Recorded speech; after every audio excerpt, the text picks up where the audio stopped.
Hi everyone, today we'll talk about how to fix or how to solve WeChat white screen. To know how to fix or how to solve WeChat white screen, you should just go to settings. After that, in this page, you will enter to apps, default apps, app settings. Here in this page, you will search about the window of WeChat.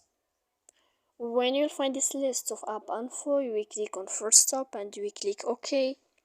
Then you will enter to storage. After that, we click clear cache, but pay attention, don't click clear data because that can make errors or problems on your application of WeChat. So please don't forget to support us by like and subscribe.